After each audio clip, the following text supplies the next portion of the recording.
Part 2. You are going to hear an interviewer who is interviewing Alan. He made a great discovery of Mungo National Park.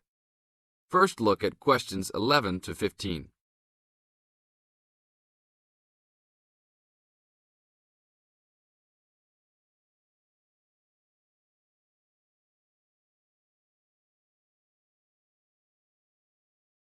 As you listen to the first part of the interview, answer questions 11 to 15. An event occurred in 1996 over a period of 3 days that attracted considerable attention at the time and led to a new find in Mungo National Park, which is the focal point of the Willandra Lakes World Heritage Area in New South Wales, Australia. I talked to Alan Moore, the organizer of this trip, about his experience. Alan, what was the purpose of your trip?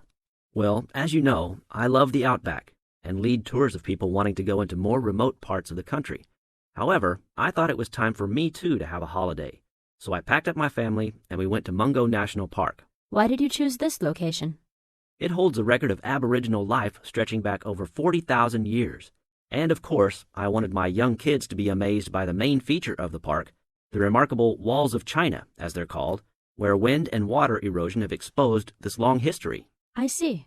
What was the weather like? It was unusual for that time of year. The rain was just one continual downpour after another. We were always soaked to the skin. So we decided to cut our holiday short and only stayed 3 days in the end. However, it was eventful. The obvious problem was to get back to the nearest town, a small place called Burunga. But the dirt roads out there are always impassable after rain, so we settled down for a long, wet wait in the park. We didn't really mind because the scenery was so interesting. However, the kids wandered away without our noticing, and eventually we realized they must be lost. So we used our two-way radio to contact the park rangers and the police, and a helicopter was sent. Luckily, the kids were found within a few hours, but they'd made an important discovery. Now look at questions 16 to 20.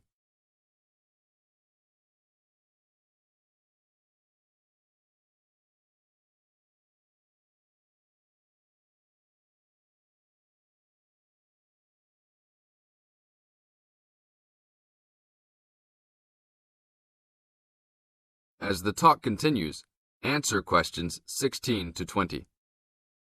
So, the trip was also eventful for another reason, wasn't it? Yes. They led us to some ancient Aboriginal art. The kids had taken shelter in a very small, low cave that was difficult to see from the outside. We were lucky to have another family camping in our location. When they heard us calling the kids, they immediately helped us search for them, and as the hours went by, they also provided us with much-needed support and encouragement.